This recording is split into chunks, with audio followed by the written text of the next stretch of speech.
Muy bien, estamos en una serie que se llama Desmontando las mentiras de este tiempo.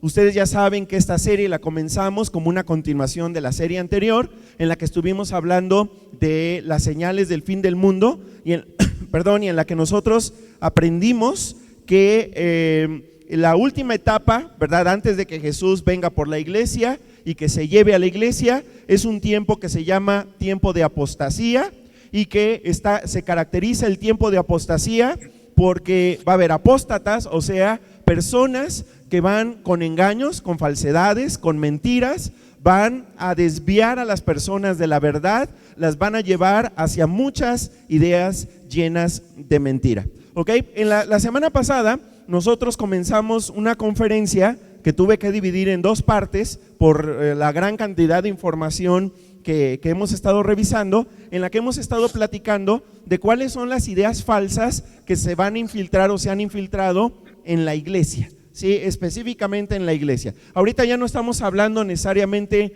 de las ideas falsas que hay en nuestra cultura, en nuestra sociedad, sino que más bien estamos hablando acerca de cuáles son las ideas falsas que se han metido a la iglesia. Porque Satanás, algo que también quiere hacer con la iglesia es destruirla, es desaparecerla y es también llenarla de mentiras, llenarla de engaño. El antídoto para la mentira es la verdad. Por eso nosotros no solamente vamos a estudiar el día de hoy, ¿verdad?, cuáles son algunas doctrinas falsas, sino que vamos a ir directamente a la Biblia, a la palabra de Dios, para descubrir cuál es la verdad que está revelada en la palabra de Dios. ¿Ok?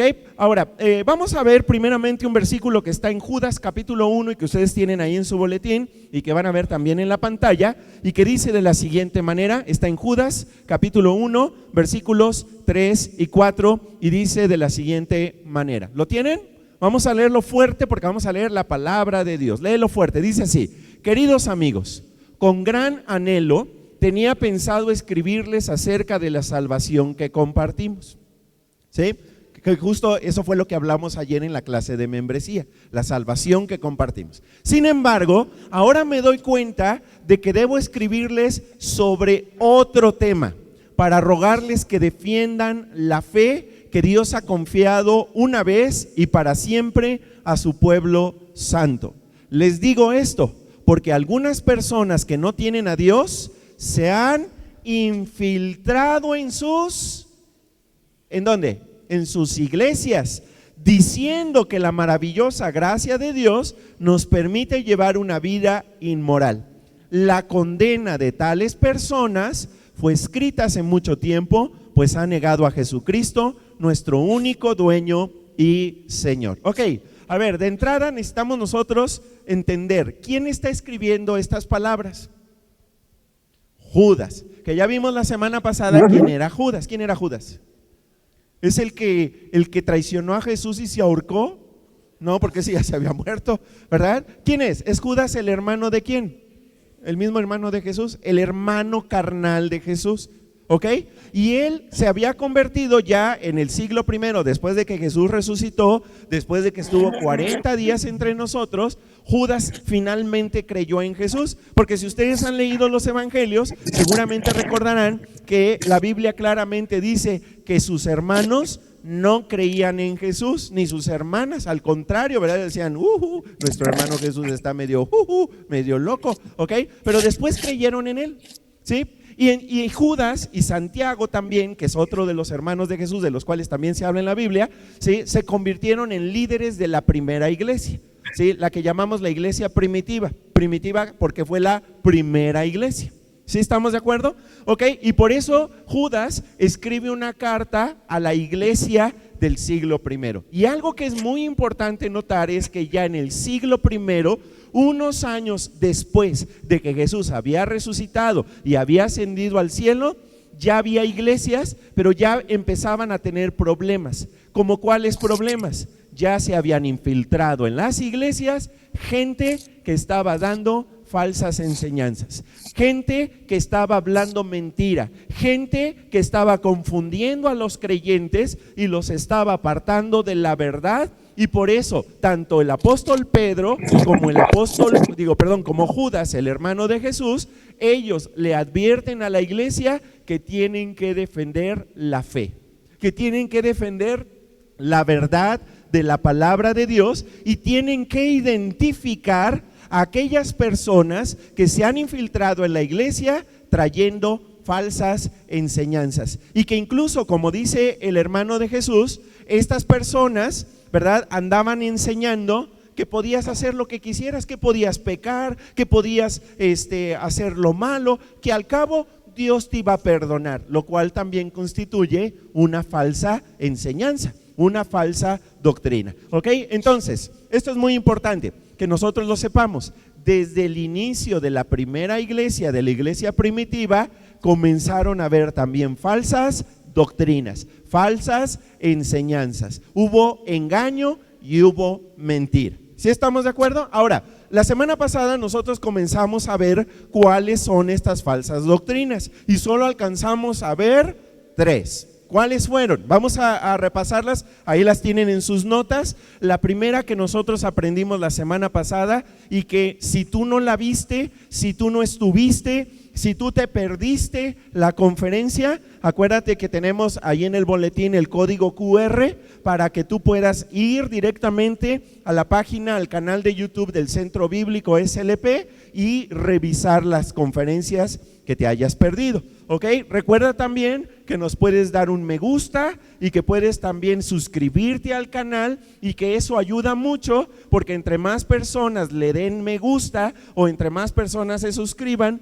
el algoritmo del YouTube va a estar también promocionando más nuestro canal. Así que tú distribúyelo, ¿verdad? Compártelo con tus conocidos, diles que hagan lo mismo, que se suscriban y que le den like, le den me gusta a este canal. Ok, la primera entonces fue, perdón, la primera doctrina falsa que aprendimos. ¿Me le pueden subir tantitito al micrófono, porfas, verdad? Porque yo casi no me estoy escuchando. Sí, el primero fue el culto a María, ¿sí? Y a otras personas que vivieron en el pasado, como otros santos. ¿Ok? ¿Alguien recuerda más o menos en qué año comenzó el culto a María?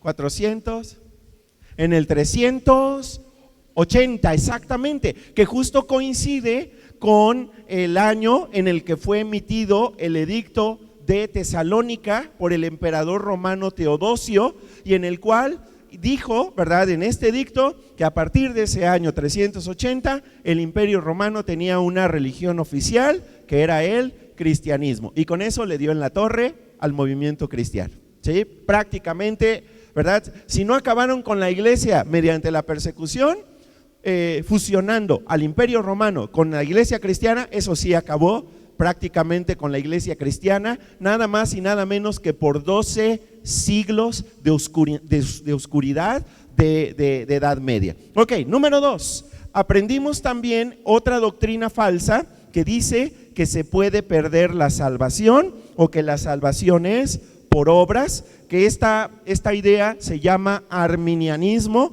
en honor a su creador, a su inventor, Jacobo Arminio, y esto ya fue en el siglo 17 más o menos. ¿Ok?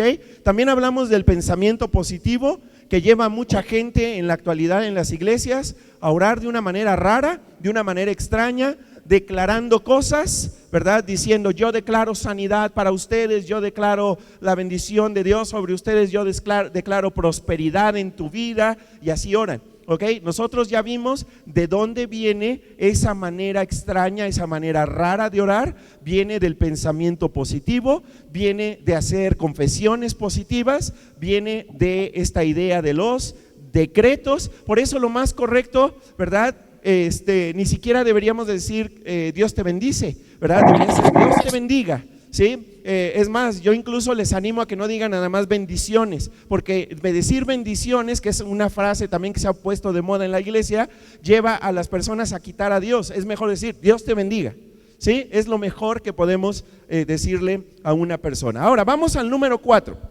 Número 4.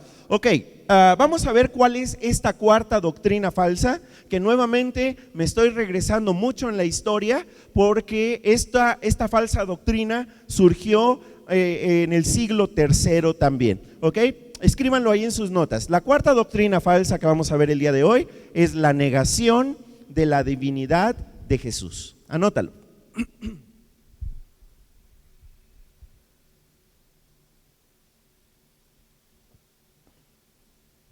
¿La negación de qué?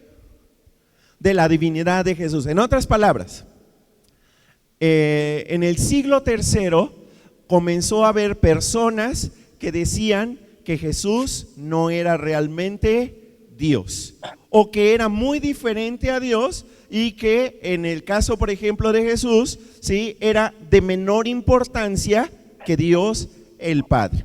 ¿Sí estamos de acuerdo? Ok, ahora, este movimiento generalmente se conoce como o más bien viene, ¿verdad?, de este personaje, de este teólogo llamado Alejandrino, Arrio. Por eso esta doctrina falsa se le conoce con el nombre, no sé si lo quieras escribir ahí en algún lado, se le conoce con el nombre de arrianismo. ¿Sí? Arrianismo. ¿Qué dice el arrianismo? Que Jesús no es Dios, que Jesús fue solamente un hombre, ¿sí?, que Jesús fue solamente una persona, pero que no tenía ninguna característica divina. ¿Se fijan? En la iglesia primitiva se dieron estos dos fenómenos extraños. Primero, se dijo, María sí es diosa, María sí es divina.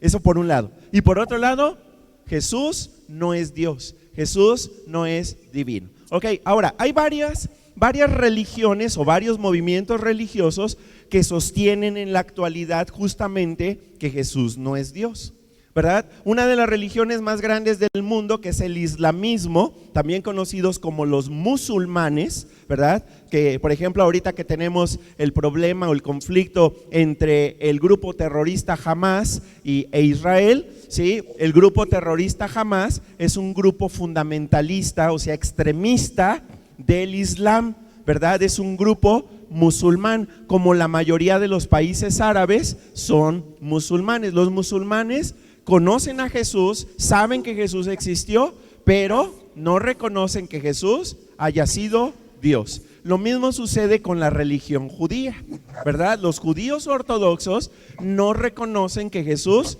sea Dios, ¿ok? Y en la actualidad otro movimiento religioso que también, ¿verdad?, no reconoce a Jesús como Dios, es una iglesia que parece cristiana, pero que se llama la Iglesia de los Testigos de Jehová. Ellos también no aceptan la divinidad de Jesús. Es más, ellos lo que enseñan es de que Jesús es más bien un ángel, ¿sí? ¿Cuál ángel? Bueno, no un ángel, más bien un arcángel.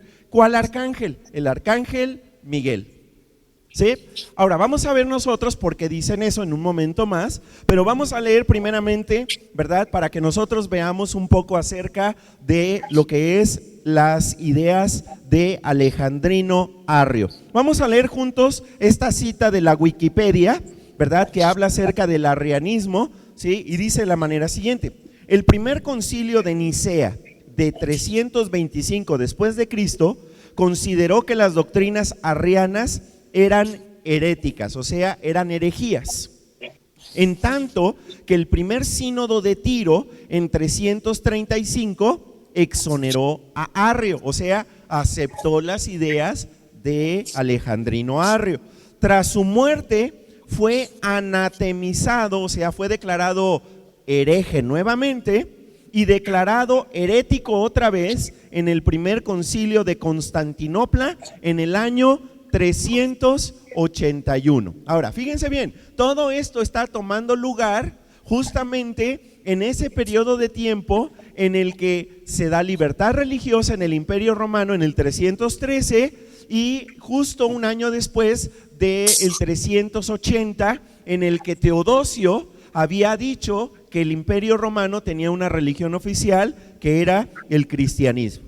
Sigo leyendo. Los emperadores romanos, Constancio II, que fue emperador del 337 al 361, y Valente del 364 al 378, fueron arrianos o cercanos al arrianismo. En otras palabras, como el Imperio Romano comenzó a tener parte en la religión, como comenzó a meterse en el movimiento cristiano, ellos también empezaron a promover las ideas de alejandrino Arrio, al grado de que durante todos, por ejemplo, estos dos últimos emperadores romanos, el imperio romano aceptó la falsa doctrina de que Jesús no era divino, que Jesús no era Dios, ¿ok? Ahora, vamos a ver cuáles son los versículos de la Biblia que generalmente citan a aquellos que niegan que Jesús sea Dios. Vamos a ver primeramente Proverbios capítulo 8, versículo 22. Ahí lo tienen en sus notas, vamos a leerlo juntos y dice de la siguiente manera, vamos a leerlo, dice: yo fui lo primero que hizo el Señor hace mucho tiempo, antes del comienzo de todo. Ok, aquellos que niegan que Jesús sea Dios, dicen que Jesús no puede ser Dios porque Jesús es una creación de Dios. ¿Sí? ¿Y dónde dice en la Biblia que Jesús fue creado por Dios? En este versículo. ¿Sí? Nada más que este versículo no está hablando de Jesús. Si tú lees completo el capítulo 8 de Proverbios, el capítulo 8 de Proverbios no está hablando de Jesús. Es una interpretación forzada de este versículo. Eso es lo que pasa cuando nosotros no hacemos una interpretación correcta de un versículo de la Biblia. Tomamos el texto, lo sacamos de contexto y se convierte en un pretexto para decir lo que queramos. Y es lo que están haciendo justamente con este versículo. ¿Este versículo de qué está hablando? Está hablando de la sabiduría.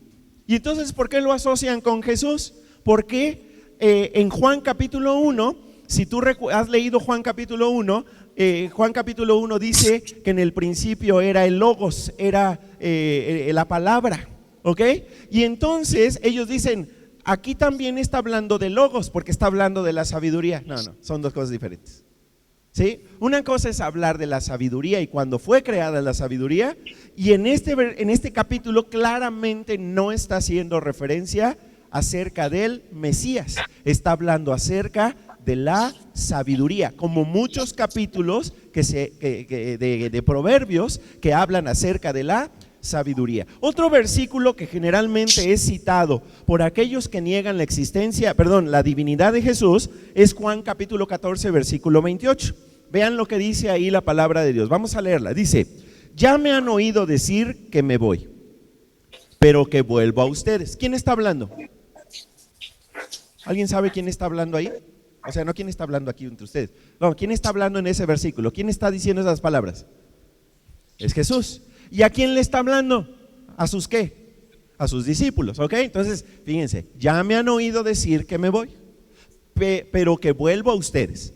Si ustedes me amaran, se habrían regocijado de que voy al Padre. Y aquí está la frase que generalmente utilizan: porque el Padre es mayor que yo. Subráyala. ¿Sí? El Padre es mayor que yo. Entonces, ¿cuál es el argumento? El argumento es, ahí claramente Jesús está dándole su lugar a Dios y Él se está poniendo en su lugar también. Ahí está diciendo, Dios es más grande que yo, Dios es mayor que yo. Entonces no pueden ser lo mismo.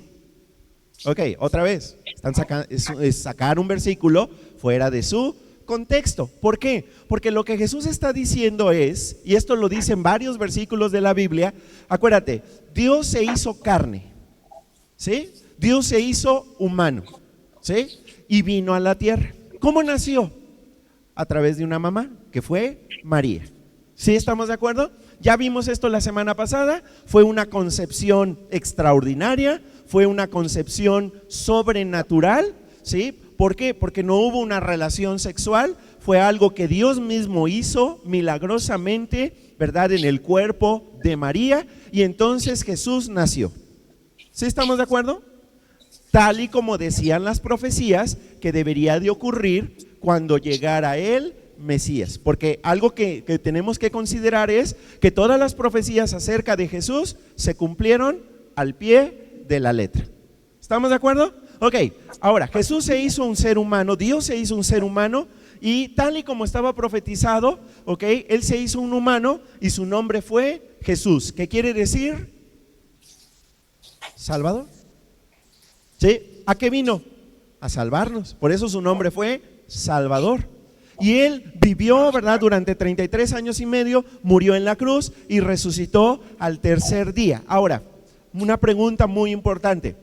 ¿Era Dios? Sí, sí era Dios. Porque era Dios hecho hombre. ¿Era hombre?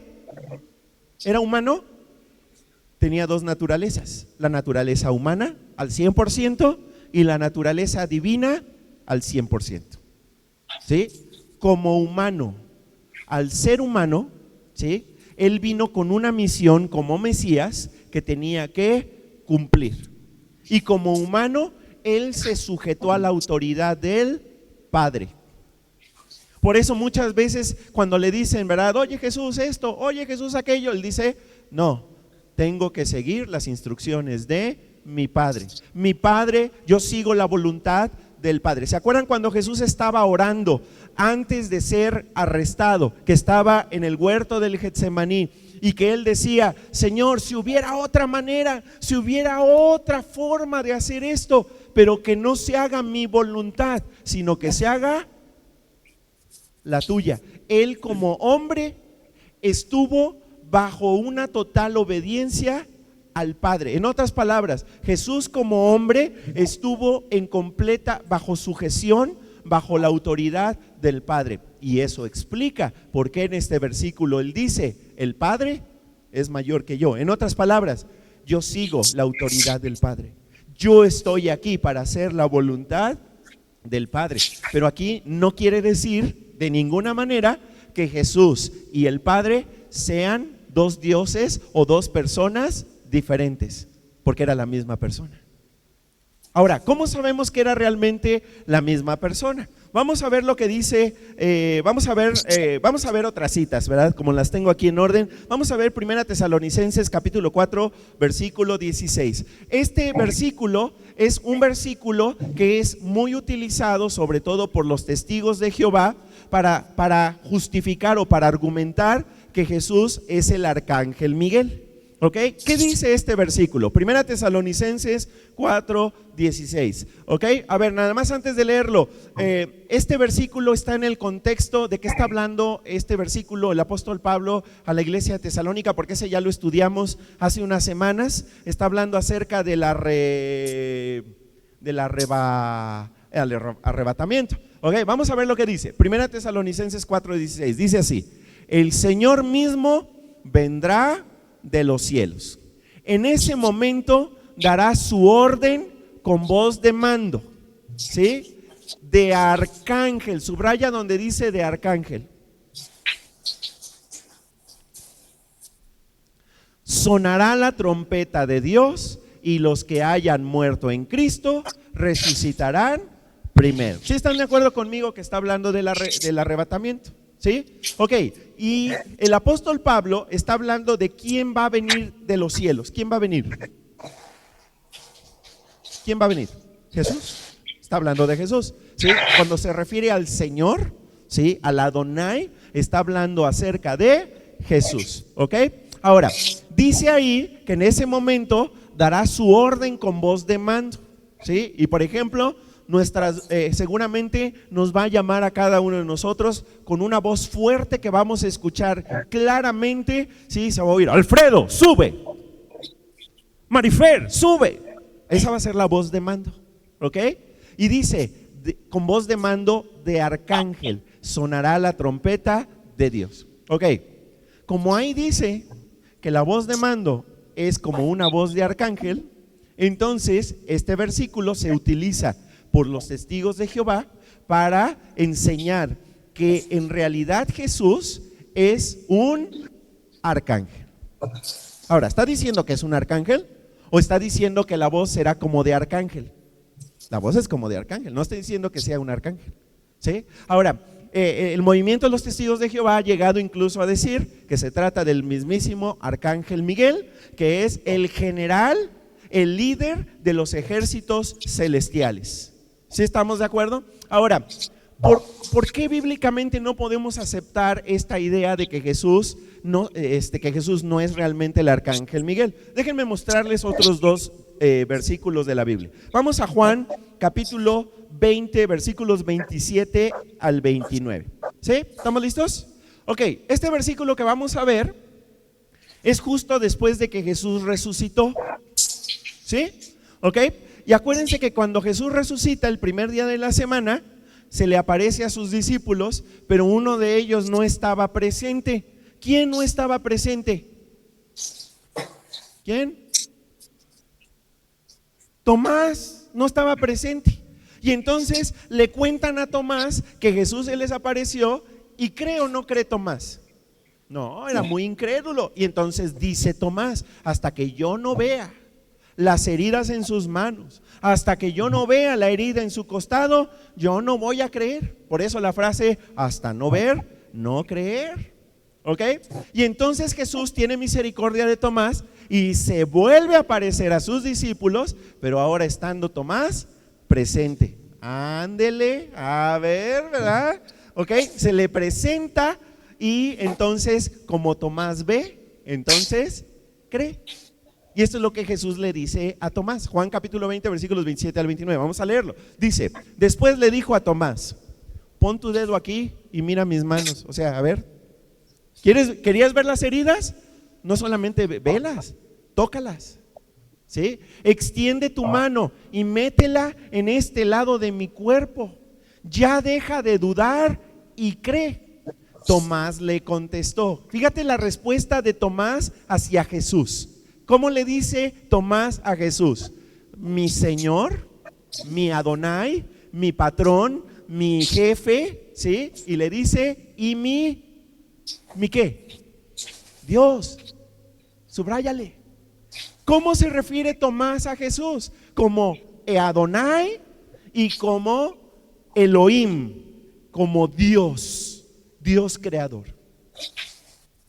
Ahora, si Jesús no era Dios, si era el arcángel Miguel, ¿qué debió haber hecho Jesús como el arcángel Miguel? Debió haberle corregido a Tomás y debió haberle dicho: no me adores, no me llames Dios, solo a Dios se le llama Dios. ¿Y lo corrigió? No. Jesús le dijo: tú creíste porque me viste, afortunados los que creen sin haber visto. Ahora, ¿existe alguna evidencia de alguien que empieza a adorar a algún ángel, algún arcángel, y el arcángel lo corrige y le dice: no, a mí no me adores? Sí hay, vamos a verla. Apocalipsis capítulo 20. Apocalipsis capítulo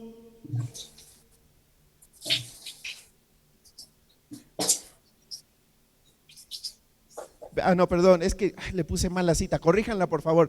Le puse Juan 22, 8 y 9. Está mal la cita, es Apocalipsis 22. Corríjanla por favor, una disculpa. Se me fue el avión y le puse ahí, como es Juan el que está ahí escribiendo, le puse Juan. ¿Ok? Es Apocalipsis capítulo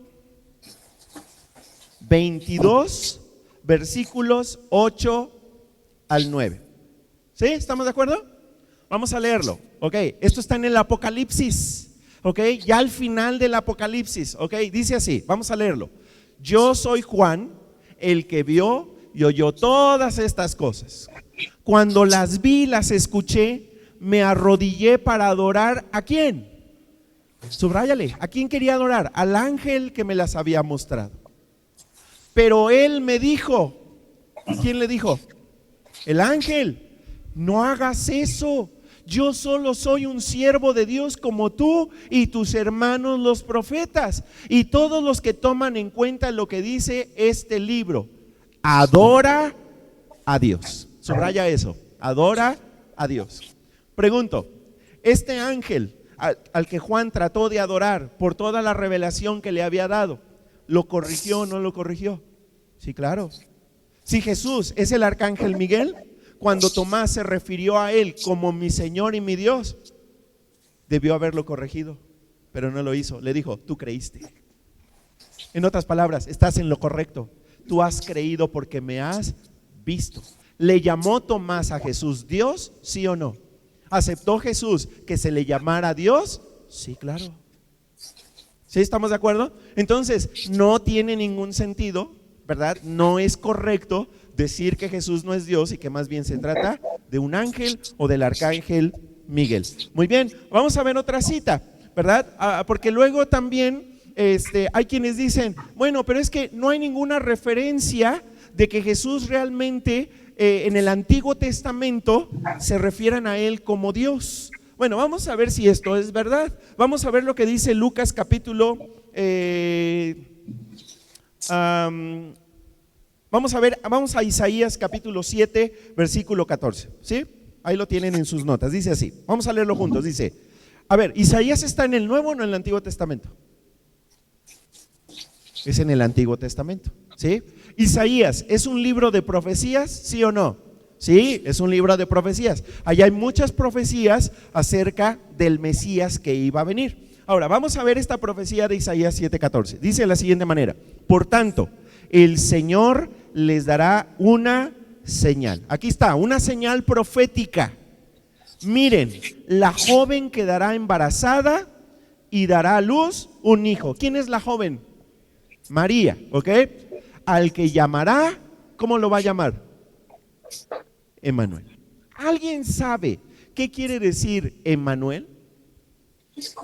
Vamos a ver otro versículo para ver qué quiere decir Emmanuel. Mateo capítulo 1, versículo 23, donde ya está sucediendo, donde ya se está relatando el nacimiento de Jesús. Vamos a leerlo juntos. Mateo 1, 23 dice, miren, la Virgen concebirá un niño, dará a luz un hijo y lo llamarán Emmanuel, que significa Dios está con nosotros. ¿Qué significa Emmanuel?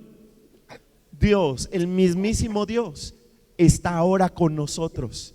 ¿Y a quién se refiere Mateo cuando se refiere a Emmanuel? A Jesús. ¿Sí? En Jesús se cumplió esta profecía de Isaías capítulo 7, en la cual el mismísimo Dios vino a la tierra. Y ahí estamos viendo, ¿sí?, la profecía y el cumplimiento. Y ambos hacen referencia a que Jesús es el Dios que iba a venir aquí a la tierra. Vamos a ver otra cita, Juan capítulo 5, versículos 18. Ahora, a ver, antes de leer este versículo, ¿sabías que cuando Jesús estuvo aquí en la tierra predicando, sanando a los enfermos, perdonando pecados, los judíos, sobre todo los líderes religiosos judíos, estuvieron a un pelo de mi calva de apedrearlo? ¿Sí? De golpearlo, de sacarlo, de correrlo. ¿Por qué? Por cosas que Jesús dijo. Cosas que para los líderes religiosos eran herejía, eran, ¿verdad?, algo inconcebible que alguien dijera esas palabras. ¿Qué dijo? Vamos a ver qué dijo. Juan capítulo 5, versículo 18. Dice así: por esto los judíos trataban con más ganas de matarlo. ¿Lo querían matar o no lo querían matar? Según el relato. Sí, no les caía bien porque no cumplía con las reglas del día de descanso, del Sabbat. Mucho menos les gustaba que Jesús llamara a Dios su Padre. Subraya esto: haciéndose igual a Dios. A ver, cuando Jesús les enseñaba, cuando Jesús estaba delante de los líderes religiosos, ¿se presentaba a sí mismo como Dios? ¿Sí o no? Sí. Y por eso lo querían matar. Porque a los herejes había que matarlos, había que apedrearlos. ¿Sí? Afortunadamente le tuvieron miedo a la gente y a todos los seguidores de Jesús, ¿verdad? Y no lo hicieron. Pero de que tenían ganas de matarlo y tenían ganas de apedrearlo, claro que sí. Ahora, fíjate lo que dijo Jesús en Juan capítulo 10, versículo 30. Fíjate lo que dijo Jesús. Esto lo dijo Jesús claramente. Vamos a leerlo juntos. Dice así: el Padre y yo somos uno. ¿Sí? El Padre y yo somos uno. Somos una unidad. Somos la misma esencia. Somos la misma persona. ¿Sí? Otro versículo. Dice Juan capítulo 10, versículo 33. ¿Sí? Este versículo es posterior a que Jesús acaba de decir: el Padre y yo uno somos. Dice así, vamos a leerlo juntos. Los líderes judíos le respondieron: no te apedreamos por algo bueno que hayas hecho. Pregunto, ¿lo querían apedrear o no lo querían apedrear? Sí, ok. No te apedreamos por algo bueno que hayas hecho, sino porque hablas en contra de Dios. No eres más que un ser humano, pero dices que eres Dios. Por eso te vamos a apedrear. A ver, según los líderes religiosos del tiempo de Jesús, ¿cuál era la motivación para querer apedrear a Jesús? Que Jesús había dicho que Él era Dios. ¿Y qué aclaración le hacen los líderes judíos a Jesús? La misma que muchos judíos ortodoxos todavía hacen de Jesús. Nada más era humano. Ubícate, tú nada más eres humano. ¿Sí estamos de acuerdo? Algo que también los volvía locos era el hecho de que Jesús muchas veces hacía referencia a sí mismo utilizando la frase yo soy. ¿Sí? ¿Saben cuál es la palabra, el nombre de Dios que significa yo soy? Yahvé o Jehová. Sí, en otras palabras, Jesús en varias ocasiones se refirió a sí mismo diciendo yo soy Jehová. No, hay que matarlo, hay que apedrearlo, sí, hereje, no puede ser que este simple mortal esté diciendo que es el mismísimo Dios, mátenlo. Bueno, finalmente lo mataron y lo llevaron a la cruz. ¿Sí estamos de acuerdo? Fue por hacer este tipo de aseveraciones, ¿ok? Ahora, vamos a ver lo que dice Tito capítulo 2, versículo 13, ¿ok? Vamos a ver si el apóstol Pablo, que vivió, acuérdense que el apóstol Pablo primero perseguía a los cristianos y no creía en Jesús, después tuvo un encuentro con Jesús en el camino a Damasco y finalmente él se dedica a predicar a Jesucristo en todo el imperio romano. Vamos a ver si el apóstol Pablo hacía referencia a Jesús como Dios. Vamos a ver si él se refiere a Jesús como Dios, porque hay quienes dicen, nadie nunca jamás lo llamó Dios después. Vamos a ver. Tito capítulo 2 versículo 3, vamos a ver lo que dice. Esto lo escribe el apóstol Pablo, se lo escribe a Tito, ¿ok? Dice así: mientras anhelamos con esperanza ese día maravilloso en que se revele la gloria de nuestro gran Dios y Salvador Jesucristo. ¿De quién está hablando? ¿Está hablando de quién? ¿De quién? ¿De Jesús? Está hablando de la venida de Jesús. ¿Sí estamos de acuerdo? ¿Y cómo se refiere a Jesús? Como el gran Dios y Salvador. ¿Sí? Entonces, que no te cuenten, que no te digan, no, es que en ningún lado en la Biblia se dice que sea Dios. Sí, sí, sí dice, y dice claramente. Ahora, ahí les puse otros versículos que ya no vamos a ver por cuestión de tiempo y por cuestión de espacio, ¿sí? Donde también se hace referencia claramente a Jesús como Dios. Ok, vamos a otra doctrina, ok. Sí quedó clara esta falsa doctrina, ¿verdad? Esta falsa doctrina que dice que Jesús no es Dios, ¿ok? La Biblia claramente dice que Jesús sí es Dios, ¿ok? Vamos a la quinta doctrina, ¿ok? Escríbela. Falsa doctrina: hablar en lenguas como señal del bautismo del Espíritu Santo.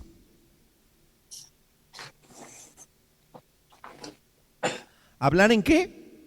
En lenguas como señal del bautismo del Espíritu Santo. ¿Sí estamos de acuerdo? Ok, ¿dónde vamos a encontrar este tipo de doctrinas? Pues las vamos a encontrar sobre todo en un tipo de movimientos que hay tanto en la Iglesia Católica Romana como también en la Iglesia Cristiana Evangélica, que se conocen con el nombre de movimientos carismáticos. ¿Ok? Carisma es una palabra que hace referencia a don, ¿sí? A don, ¿no? Que significa regalo. ¿Sí? En otras palabras, cuando hablamos de movimientos carismáticos, estamos hablando de movimientos religiosos que hacen gran énfasis en la utilización de los dones espirituales, pero especialmente uno de ellos. ¿Cuál es? El hablar en lenguas, orar en lenguas, ¿ok? De acuerdo a la enseñanza de estos movimientos carismáticos, también conocidos como iglesias pentecosteses o iglesias pentecostales, ahorita les voy a explicar de dónde viene el nombre, ese nombre, ¿verdad?, para estas iglesias. Según este movimiento carismático, ¿sí?, nosotros aceptamos a Jesús como nuestro Señor y Salvador y obtenemos la salvación. ¿Sí? Hasta ahí estamos bien, ¿no? Ok, pero después viene un segundo evento en nuestra vida en el cual nosotros recibimos por separado al Espíritu Santo en nuestra vida. A eso le llaman el bautismo del Espíritu Santo. es aparte de la salvación, o sea, es un evento posterior, es un evento diferente a haber aceptado a Jesús como su Señor y Salvador. La evidencia física, la evidencia material de que alguien realmente fue bautizado por el Espíritu Santo como un evento posterior a la salvación es que esa persona empieza a hablar en idiomas que no entiende. Y empieza a hablar y hablar y hablar y a orar y a orar y a orar. Y entonces en las reuniones de estos grupos carismáticos, lo más común es que cuando empiezan a orar, todos empiezan a orar en voz alta, en idiomas o con sonidos que nadie entiende. Y entonces es bien impresionante. ¿Por qué? Porque tú estás en esa reunión y todos están gritando, todos están hablando, todos están diciendo, y si tú te acercas a escuchar qué están gritando, qué están diciendo, no le vas a entender ni papas. ¿Sí estamos de acuerdo? Porque están hablando en un idioma desconocido. ¿Sí? Ahora, una persona que recibe el bautismo al Espíritu Santo tiene necesariamente que hablar en lenguas. Si no habla en lenguas, es que no fue bautizado por el Espíritu Santo, según esta enseñanza de la palabra de Dios. Según esta enseñanza de los movimientos carismáticos, no de la palabra de Dios. Vamos a ver lo que la palabra de Dios, o más bien vamos a ver qué versículos utilizan para justificar esto que les acabo de decir. Vamos a ver primeramente Hechos capítulo 1, versículo 5. Dice así: Juan bautizó con agua, pero dentro de unos días ustedes serán bautizados con el Espíritu Santo.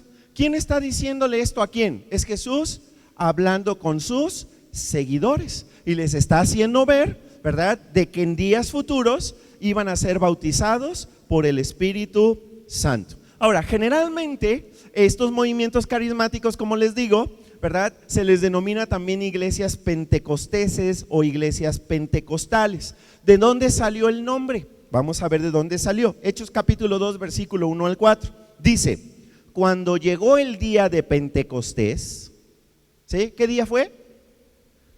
El día de Pentecostés, subráyalo, Pentecostés. ¿Qué significa Pentecostés? 50. ¿Sí? Y hace referencia a una fiesta judía, ¿sí?, en la que 50 días después de la Pascua, ¿sí?, se celebra la fiesta de Pentecostés, o sea, los 50 días posteriores a la Pascua. ¿Sí? Deberías de anotarlo ahí en algún lado para que no se te olvide, ¿verdad? Pentecostés es la fiesta que se celebra de 50 días después de la Pascua judía. ¿Sí? ¿Estamos de acuerdo? Entonces, este evento que ocurrió en el marco de la celebración judía del día de Pentecostés. Ok, ahora vamos a ver qué pasó. Cuando llegó el día de Pentecostés, todos estaban reunidos en un mismo lugar. De repente vino del cielo un ruido como de un viento muy fuerte que llenó toda la casa. Vieron algo parecido a llamas de fuego que se separaron y se colocaron sobre cada uno de los que estaban allí. Todos quedaron llenos del Espíritu Santo. Subraya, llenos del Espíritu Santo. Ok, pasó algo extraordinario ahí, ¿verdad? Mientras estaban reunidos los discípulos, ¿sí?, empezaron a ver algo extraño, ¿verdad? Llamas de fuego, ¿verdad?, que se ponían sobre ellos, ¿ok? Y luego dice que fueron llenos del Espíritu Santo. ¿Sí estamos de acuerdo? ¿Sí o no?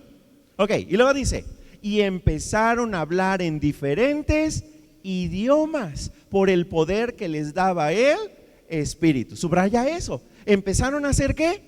A hablar en diferentes idiomas. Empezaron a hablar en lenguas, en diferentes idiomas. ¿Quién les dio el poder para hablar en lenguas? El Espíritu, Dios. ¿Sí estamos de acuerdo? Ok, este es el argumento, sería el versículo para justificar que cuando alguien recibe al Espíritu Santo, entonces habla en lenguas. Si dice no dice. Léelo bien. Dice: todos quedaron llenos del Espíritu Santo. No dice recibieron al Espíritu Santo. Dice que fueron llenos del Espíritu Santo. ¿Qué significa ser lleno del Espíritu Santo? ¿Qué significa? Significa que el Espíritu Dios tomó el control de ellos, tomó el control de sus pensamientos, tomó el control de su vida. ¿Sí? Los movimientos carismáticos dicen que fue el día de Pentecostés, e incluso en la Biblia, en el titulito que tiene arriba, muchas Biblias dicen la venida del Espíritu Santo, no la venida, sino la venida del Espíritu Santo. No, ahí no vino el Espíritu Santo, ahí fueron llenos del Espíritu Santo. Son dos cosas diferentes. ¿Sí? Una cosa es que el Espíritu venga y otra cosa es que seamos llenos del Espíritu. Alguien que es lleno del Espíritu es alguien que ya tiene al Espíritu Santo dentro. ¿Sí? A ver, los que vinieron a la clase de membresía ayer, ¿se acuerdan que ayer platicamos de cuándo viene Dios a vivir a tu vida? ¿Cuándo? En el momento en que lo aceptas como Señor y Salvador. En ese momento el Espíritu Santo viene a vivir a tu vida. ¿Sí estamos de acuerdo? ¿Ok? Otra cosa diferente es ser lleno del Espíritu Santo, que es cuando tú le empiezas a ceder el control de tu vida a Dios en lugar de tú querer controlar tu vida.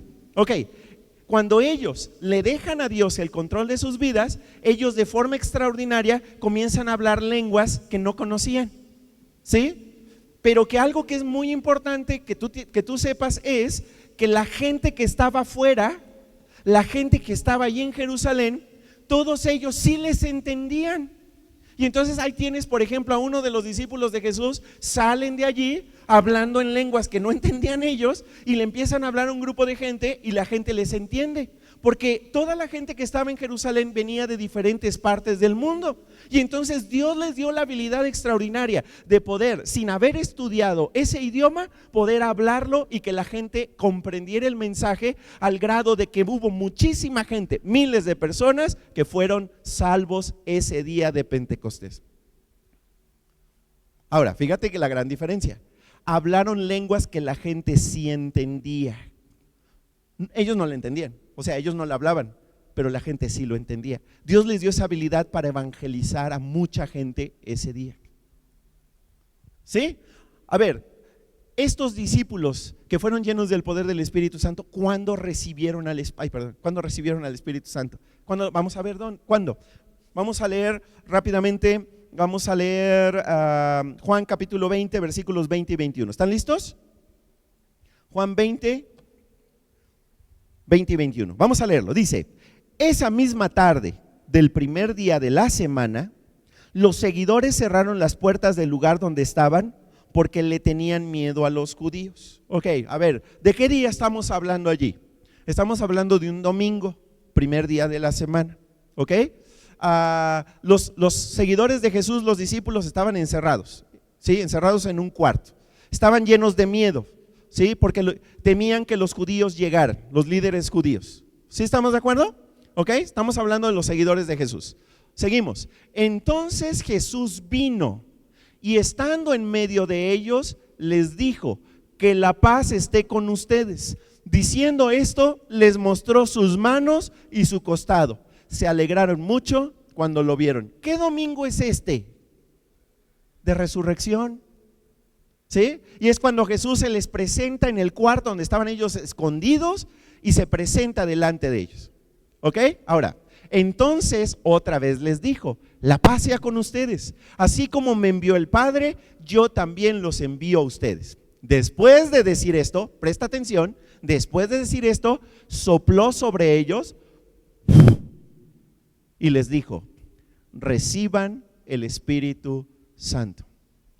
Pregunto, según lo que dice la Biblia, ¿qué día los discípulos recibieron al Espíritu Santo? ¿El día de resurrección o el día de Pentecostés? El día de la resurrección. ¿Sí estamos de acuerdo?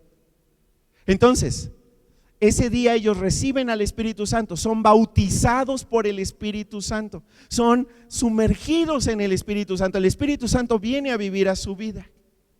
¿Sí estamos de acuerdo?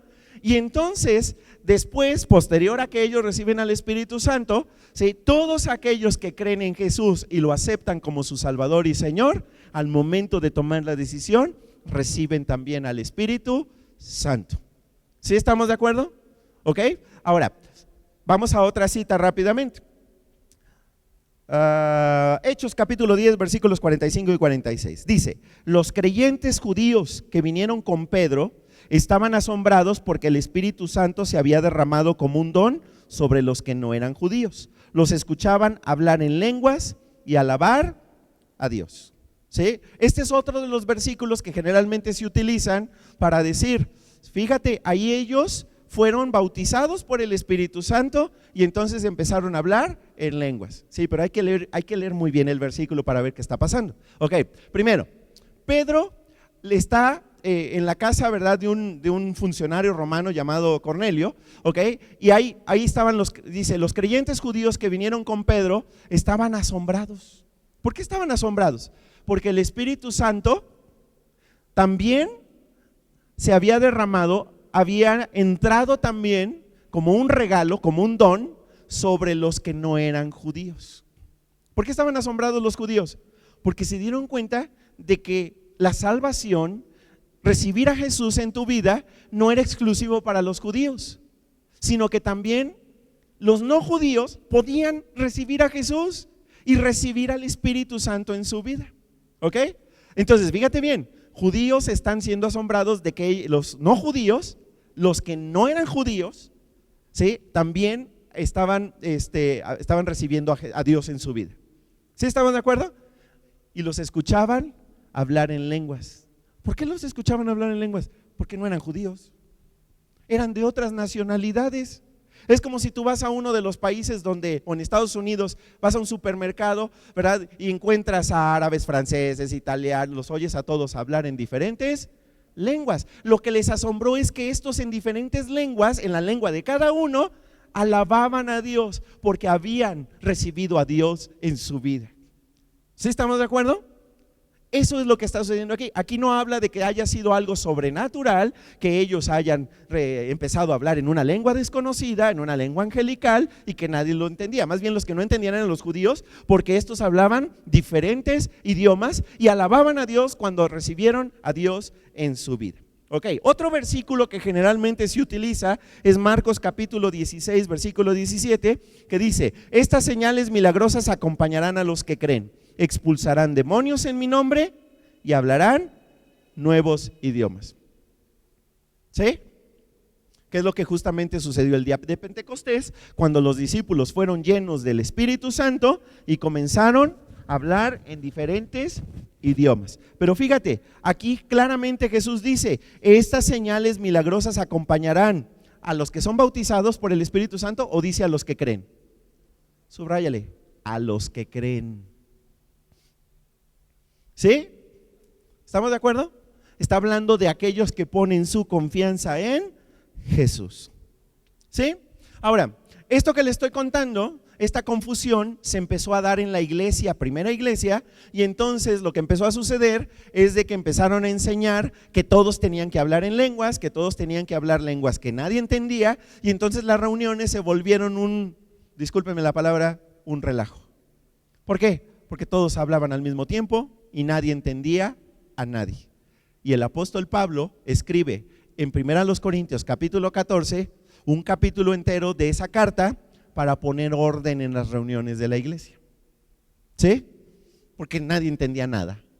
Y fíjense lo que les dice claramente. 1 Corintios capítulo 14, versículos 26 al 28. Dice, entonces hermanos, cuando se reúnan, uno presente un salmo, o sea, una canción. Otro, una enseñanza. Otro, una revelación. Otro, hable en lenguas y otro, interprete. Todo debe hacerse para fortalecer a la iglesia. Subraya eso.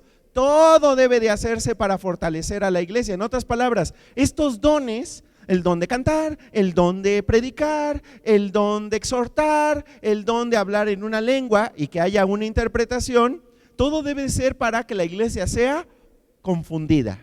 No, para que la iglesia sea fortalecida. ¿Sí estamos de acuerdo?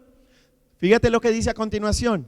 Si alguno de ustedes hablan en lenguas, que solo hablen 2 o 3 cuando mucho, cada uno por turno y con un intérprete. Si no hay alguien que interprete, que el que hable en lenguas, ¿qué dice? Como decía Eugenio Derbez, ¿verdad? Cállese, guarde silencio. ¿Sí? Guarde silencio y que hable consigo mismo y con Dios. En las reuniones de la iglesia, no todos deben estar hablando en lenguas. ¿Sí? Tiene que ser uno, ¿cómo dice ahí? Que solo hablen 2 o 3 cuando mucho. Pero siempre es por turnos y tiene que haber alguien que interprete. ¿Sí estamos de acuerdo? Entonces, ¿es bíblico que en una reunión todos estén hablando en lenguas y que no se entienda nada? No, eso no es bíblico. ¿Sí? Fíjate bien, el don de lenguas Dios lo da en situaciones extraordinarias para que haya comprensión de la palabra, no para que haya confusión, porque Dios es un Dios de orden. ¿Sí estamos de acuerdo? Ok. Vamos a otra falsa doctrina, otra falsa enseñanza, ¿sí? La enseñanza de la guerra espiritual. Número 6, guerra espiritual. Guerra espiritual. Ok, ¿de qué se trata esta falsa doctrina, esta falsa enseñanza? Ok, esta falsa enseñanza lo que enseña es de que nosotros como cristianos tenemos que estar en nuestras reuniones y en nuestra vida diaria muy atentos a cualquier situación que provenga de Satanás, porque todos los males que vienen a nuestra vida, ¿sí? Las enfermedades, los problemas, las dificultades, ya dije enfermedades, las enfermedades, el sufrimiento, etcétera, según esta doctrina, todo es por una influencia demoníaca, es producto de espíritus al servicio de Satanás. Esta falsa doctrina nos lleva a demonizar absolutamente todo. ¿Sí? Si yo estoy enfermo, es porque un demonio me está dando la enfermedad. Si yo tengo problemas en mis finanzas, es porque hay un espíritu maligno que está, ¿verdad?, incidiendo en mis malas finanzas. ¿Sí? Si yo me está yendo mal en mi trabajo, es porque hay un ataque de parte del enemigo, ¿sí? Un demonio de Satanás. ¿Y cuál es la manera en la que deberíamos de responder? Hay que reprender al diablo. ¿Sí? Hay que reprenderlo, hay que atarlo, ¿sí? Hay que decirle de cosas, hay que hacer lo que huya, hay que gritarle de cosas, etcétera, etcétera. ¿Sí estamos de acuerdo? Ahora, esto lleva a que los creyentes le empiecen a hablar muchísimo más al diablo y a sus demonios que hablarle en oración a Dios. ¿Sí? Ahora, ¿qué tenemos nosotros como creyentes que andarle orando al diablo? O cantándole al diablo, porque hay canciones, ¿verdad? Incluso unas que tienen un ritmo bien sabroso, ¿verdad? Bien rico, ¿verdad? Bien padre, ¿sí?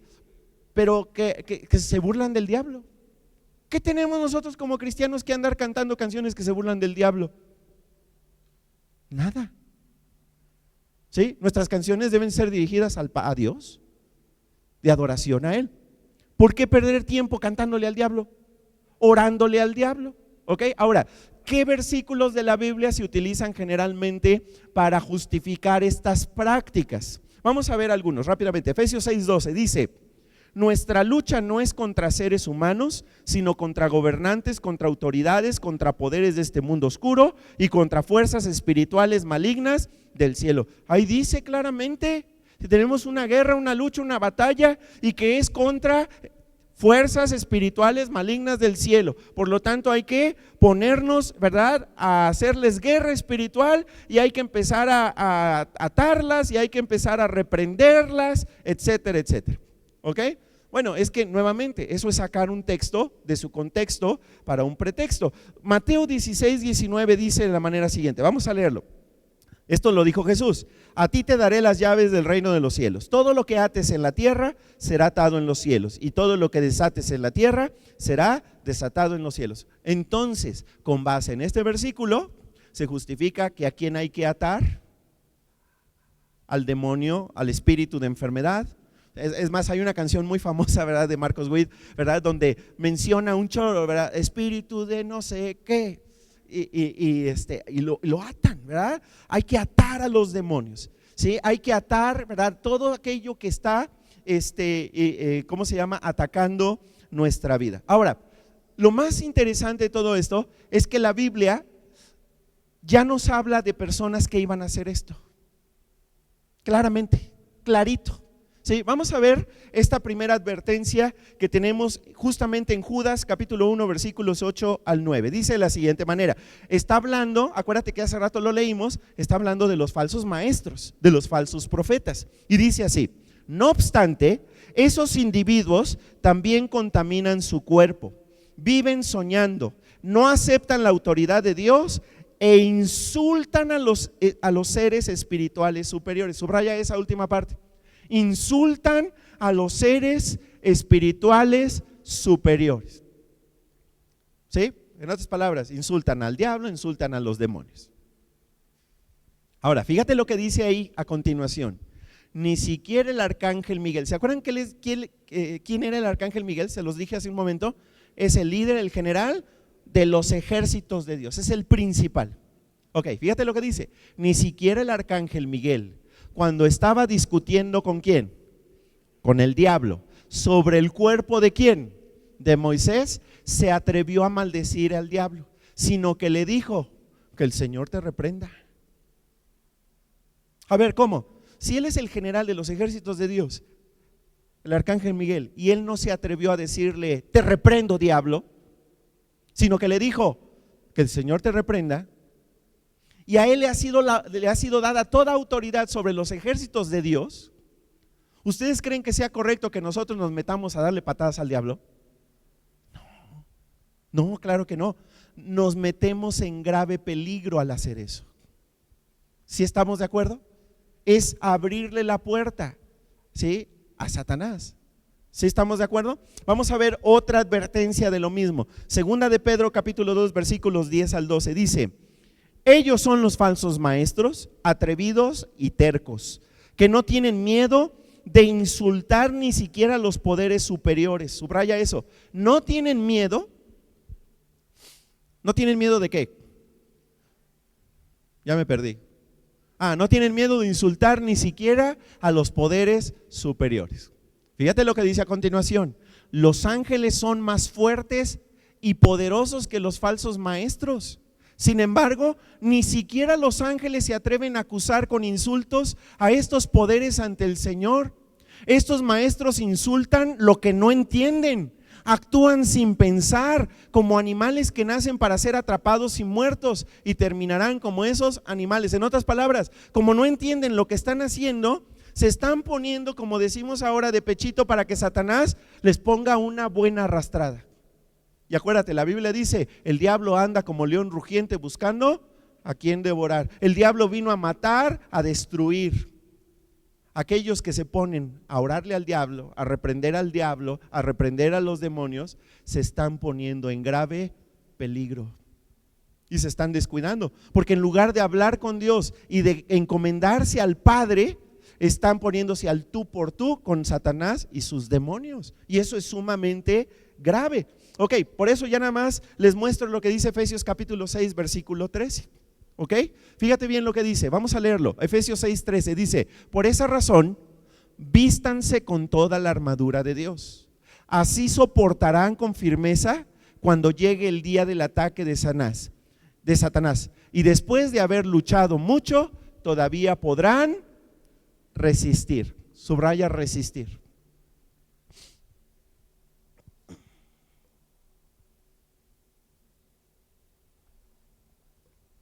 A ver, según Efesios capítulo 6, que te invito a que leas completo en tu casa, ¿sí? Según Efesios capítulo 6, nuestra tarea no es ir a hacerle pleito a Satanás. ¿Por qué? Porque si tú eres creyente, Satanás es el que va a venir a hacerte pleito a ti. ¿Sí? ¿Cuál debe de ser mi función en esa lucha? ¿Ofensiva o defensiva? Defensiva. Mi tarea como cristiano es resistir al diablo, resistir sus ataques, y para eso Dios me provee de herramientas, me provee de la armadura que Él me da.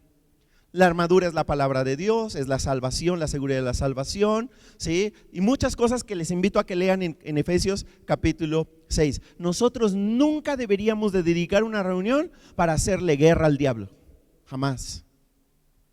Nuestras reuniones son para darle adoración a Dios, para eso nada más. Nosotros nunca deberíamos de dirigir ninguna oración al diablo. Nuestras oraciones siempre deben estar dirigidas al Padre, en el nombre de Jesús. ¿Sí? Última, y nos vamos. Número 7, el evangelio de la prosperidad. Otra falsa doctrina muy, muy actual, muy popular en nuestros días. El evangelio de la prosperidad. ¿Sí?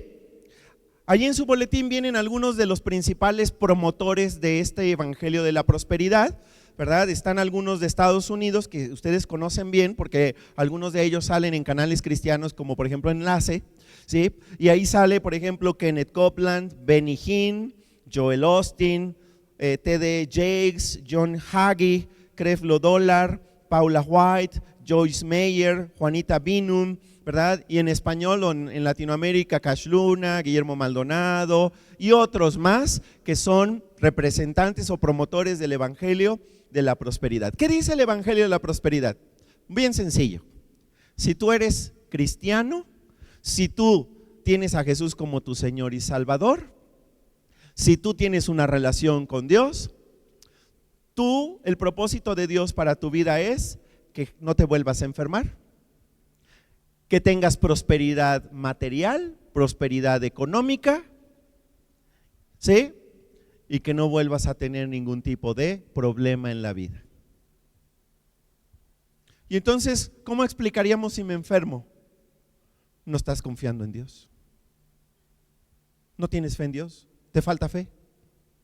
Si no soy rico, ¿qué me está faltando? Confiar en Dios. Ahora, esto lleva a la gente a una desilusión muy grande y que se aparte de Dios, ¿sí? Porque la verdad es de que el propósito de Dios no es ni que sea completamente libre de enfermedades, ni completamente libre, ¿verdad?, de problemas económicos, ni completamente libre de cualquier otro problema. ¿Sí? Es más, la Biblia dice exactamente lo contrario en muchas ocasiones. Ahora, ¿cuáles son los versículos que generalmente utilizan estas personas para justificar esta enseñanza? Vamos a ver la primera, Isaías 53:5. Esa es una de sus favoritas, Isaías 53:5. Aquí es una profecía nuevamente acerca de Jesús, acerca de lo que iba a tener que pasar, y dice de la manera siguiente: en realidad Él fue traspasado debido a nuestra rebeldía, fue magullado por las maldades que nosotros hicimos. El castigo que Él recibió hizo posible ¿nuestro qué? Subráyale bienestar. La enseñanza es que Isaías 53:5 dice que Él ya murió y pagó el castigo que yo tenía que haber pagado, por lo tanto ahora lo único que yo merezco es bienestar. ¿Sí? Por eso el banco del bienestar, no se crean. ¿Sí? Ok, luego dice, sus heridas nos hicieron sanar a nosotros. El hecho de que Jesús haya sido herido da como resultado que tú y yo ahora ya no tengamos por qué experimentar ninguna enfermedad, porque ahí claramente dice que sus heridas nos hicieron sanar a nosotros. Sí, nada más que ahí hay un problema. No está hablando de las heridas físicas, no está hablando, de nuestras enfermedades físicas necesariamente. Dios sí puede sanar enfermedades físicas, ¿sí? Pero ahí no está hablando solo de las enfermedades físicas, está hablando sobre todo de las enfermedades espirituales provocadas por nuestro pecado. ¿Sí? ¿Estamos de acuerdo? Siguiente versículo. Este es otro favorito, Juan 10:10, dice así: Jesús dice, yo vine para que la gente tenga vida y la tenga en abundancia. Subraya abundancia. ¿Sí? A ver, si tú realmente tienes a Jesús en tu vida, según este versículo, entonces, ¿verdad?, tú debes de vivir en la abundancia. Dinero en abundancia, casas en abundancia, Mercedes-Benz en abundancia, ¿verdad? Tienes que tener todo en abundancia, incluyendo salud y todo lo bueno. Sí, pero nosotros ya sabemos que no se refiere a eso. Se refiere a una vida plena, una vida en la que independientemente tengas mucho, tengas poco, la disfrutas al máximo. Eso sí se refiere. ¿Sí estamos de acuerdo? Nuevamente, estas falsas enseñanzas son resultado de tomar un texto, sacarlo de contexto e inventar un pretexto. Y nos lleva a estas falsas enseñanzas. La otra, Gálatas 6:7. Uno de los Una de las cosas que vamos a ver con aquellos que promueven el Evangelio de la Prosperidad es de que generalmente tienen acceso a medios, o sea, tienen acceso a redes sociales, tienen acceso a la televisión, tienen acceso al radio, donde hacen campañas de sanidad, campañas de milagros, ¿verdad? Y en la que le piden a la gente que siembre con mi ministerio, ¿sí? Si tú siembras con mi ministerio, si tú siembras con este ministerio, la Biblia dice, uno cosecha lo que siembra. En otras palabras, ¿quieres tener dinero? Dame tu dinero.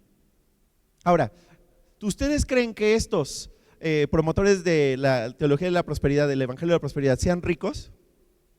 Sí, sí son muy ricos, exageradamente ricos, ¿verdad? Ellos ven más dinero del que seguramente tú y yo vamos a ver en toda nuestra vida. Tienen aviones privados, ¿sí? Tienen mansiones justo al lado de magnates, ¿verdad? Tienen mucho dinero. Y eso es un gran escándalo para la iglesia, ¿sí? Que estas personas vivan como viven con tal opulencia. ¿De dónde creen que sale tanto dinero? Siembra en el ministerio, siembra conmigo para que Dios te bendiga. No, pues a ellos les va re bien. El problema es que a la gente que da, luego no le va bien y se frustra mucho, se desilusiona mucho, ¿ok? Otro versículo que generalmente se utiliza, Romanos 8:17. Romanos 8:17 dice, así que como somos sus hijos, también somos sus herederos. Subraya eso, herederos, ¿sí? Ahí la Biblia dice claramente, si tú eres hijo de Dios, si tú tienes una relación con Jesús, entonces tú también eres un heredero de Dios. ¿Y Dios es rico o es pobre? Es dueño del universo. ¿Es rico? Sí, muy rico. Entonces, ¿tú cómo debes de ser si eres heredero? Rico. Sí, nada más que si leemos lo que sigue, eso ya no les va a gustar a los del Evangelio de la Prosperidad. Porque fíjate lo que dice después. ¿Listos? De hecho, somos herederos junto con Cristo de la gloria de Dios. Pero si vamos a participar de su gloria, también debemos participar de su sufrimiento. Subráyale. Aquí en esta vida, aquí en la tierra, nos toca sufrir. ¿Sí? ¿Has escuchado de alguien que diga pague por sufrir? No, era pare por sufrir. Es Evangelio de la Prosperidad. ¿Sí estamos de acuerdo? Ellos que dicen, si tú eres un hijo de Dios, no tienes por qué experimentar sufrimiento aquí en la tierra, pero la Biblia dice que sí. Dice la Biblia que si yo quiero ser heredero juntamente con Cristo de su gloria allá, entonces aquí hay problemas, aquí hay dificultades, aquí hay situaciones difíciles. ¿Sí estamos de acuerdo? Filipenses 4:12, este versículo lo hemos estudiado muchas veces aquí. Dice así el apóstol Pablo. A ver, ¿ustedes creen que Pablo, el apóstol Pablo, ¿ustedes creen que confiaba en Dios, sí o no? ¿Siempre le fue bien? No, a veces le fue como en feria. Fíjate lo que dice, Filipenses 4:12 dice, yo sé cómo vivir en pobreza o en abundancia. Conozco el secreto de estar feliz en todos los momentos y circunstancias, pasando hambre o estando satisfecho, teniendo mucho o teniendo poco. Ok, ahí está el problema del Evangelio de la Prosperidad. Te lleva a volverte codicioso, ¿sí? Y que Dios te dé. Pero la Biblia enseña otra cosa, enseña el contentamiento, que tú disfrutes, tengas mucho o tengas poco. Y que sobre todas las cosas seas agradecido con Dios por lo mucho o lo poco que te haya dado. Por último versículo, 2 Corintios capítulo 12, versículos 8 y 9. ¿Ustedes creen que el apóstol Pablo confiaba o no confiaba en Dios? Ya lo preguntaste. Sí, pero es que lo quiero volver a preguntar, porque vamos ahora a ver si el apóstol Pablo se enfermó. Vamos a ver, 2 Corintios capítulo 12, versículos 8 y 9 dice, le he rogado ya 3 veces al Señor que me quite esa dolencia. ¿Esa qué? Dolencia. Pero el Señor me dijo, mi bondad, mi gracia es todo lo que necesitas, porque cuando eres débil, mi poder se hace más fuerte en ti. Por eso me alegra presumir de mi debilidad. Así el poder de Cristo vivirá en mí. ¿Le quitó Dios esa dolencia al apóstol Pablo? No, y le dijo, no te la voy a quitar. ¿Sí? Porque esa es la manera en la que tú puedes disfrutar de la bondad y de la gracia de Dios. ¿Sí? Nunca has conocido a alguien que le empieza a ir muy bien, empieza a tener mucha riqueza, ¿verdad? Mucha riqueza, y se aparta de Dios. Muchas veces Dios tiene otro plan en mente para nosotros, que no es ni ser ricos millonarios, ni estar completamente sanos, ni estar libres de problemas y sufrimientos. ¿Por qué? Porque aquí esta vida es una prueba en la cual nosotros estamos aumentando, creciendo en nuestra fe, en nuestra confianza en Dios. ¿De acuerdo? Vamos a orar. Señor, gracias por todo lo que hemos aprendido el día de hoy y en la pasada conferencia. Gracias, Padre, porque hemos tenido oportunidad de estudiar, de revisar las doctrinas falsas más importantes que hay en nuestro tiempo. De tal manera, Señor, que podamos identificar las mentiras, los engaños, las falsedades, los mitos, y también contrastarlo con la verdad de tu palabra. Te pedimos, Padre, que cada uno de nosotros podamos aferrarnos a la verdad de tu palabra, que podamos abrazar la verdad, que podamos proclamarla, que podamos defenderla, y que, Padre, de ninguna manera caigamos en los engaños de Satanás. Y que, Padre, con mucha humildad y con mucho amor podamos ayudar a otras personas que quizá han caído en las trampas del enemigo, para que, Padre, puedan también conocer la verdad y puedan entregar su vida completamente a ti. Líbranos de toda soberbia, líbranos de todo aire de superioridad y ayúdanos, Señor, a mantenernos humildes, Señor, ayudando a las personas a conocerte a ti y a tener una relación personal contigo. Señor, muchas gracias por todo lo que hemos aprendido y, Padre, oramos en el nombre de Jesús para que tú uses nuestras vidas, para estar listos, para dar respuesta de la esperanza que tú nos has dado a cada persona. Señor, usa nuestras vidas para invitar, para guiar a otros a una relación contigo. Señor, muchas gracias en el nombre de Jesús. Amén. Así como estamos sentados con nuestros ojos cerrados, si tú aún no le entregas tu vida a Jesús, si no le has comprometido tu vida a Jesús, entrégasela ahora. Dile que quieres que sea el Señor y Salvador de tu vida. Déjame guiarte en una muy sencilla oración. Dile así: querido Dios, sé que he pecado contra ti, me he equivocado, me he alejado de ti, me arrepiento, te pido que me perdones, quiero que seas mi Salvador, que seas el Señor de mi vida. Te entrego mi vida de ahora en adelante para que tú la dirijas. En el nombre de Jesús. Amén.